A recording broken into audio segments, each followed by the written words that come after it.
Let's start with my top 10 teams in the country, how I see them right now through the halfway point of the year. UNC making an appearance down there at 10. USC struggling a little bit. They've fallen down to number 9. Can't wait for this matchup this weekend. Washington and Oregon. Ohio State's at 6. I've got Georgia back up at number 1 after they were dominant last week at home against Kentucky. Michigan sitting there at 2. And then Florida State, OU, heck of a win over Texas, and Penn State sitting there at 5. Now, the reason I went through all of that very quickly is because as we get into the back half of the season, I've got 4 sleeper teams that we just have to be aware of. Because remember, last year we saw a team, quite frankly, come out of nowhere in TCU, and they were able to make a push and make the playoffs. So who are this year's TCUs? One of them may be obvious, but the other 3, not so much. Let's start with Louisville. Louisville, after that win over Notre Dame, was in a position now where they're one of the 3 undefeateds in the ACC.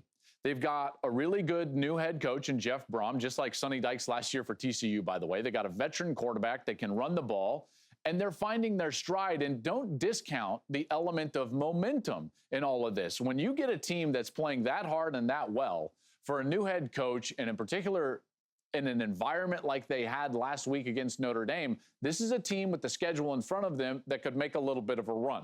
All right, who's another team that could be a sleeper pick this year for the college football playoff? How about North Carolina? Couple of ACC teams, also undefeated. And in North Carolina's sense, they've got a great quarterback.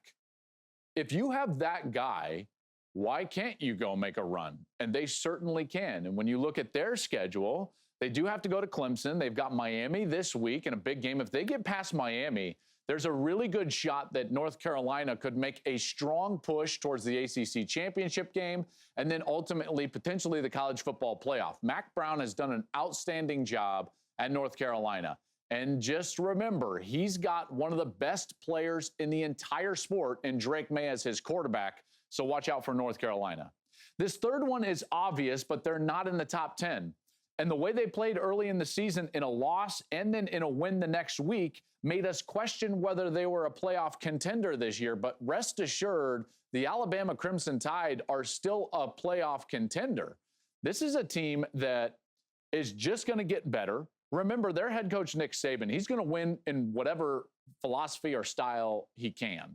He's won across multiple different assistant coaching staffs. He's won across multiple different recruiting cycles with multiple different styles and philosophies. So to think that he's just going to go quietly into the night this year would be sorely mistaken. So we've written off Alabama to a large extent here early in the season, but not so fast. This is a team that can still get hot. Their toughest game clearly going to be at home against LSU, a team they might have to go outscore, which could be dangerous. And then the last one, and this is the one nobody is talking about.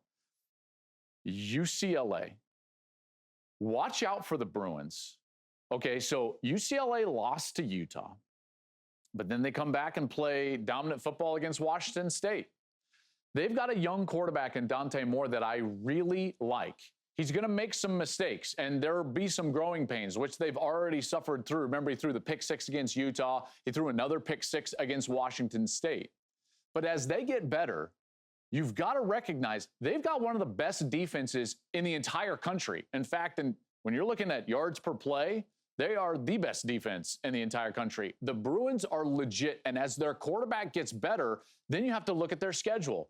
And the fact is that they've got a tough matchup this week against Oregon State on the road in Corvallis. If they win that game, they've got the most manageable back half of the season in the entire Pac-12. One of their last tough games would be USC, and USC would be playing their 9th straight consecutive game against a Power 5 opponent, no buys in that game.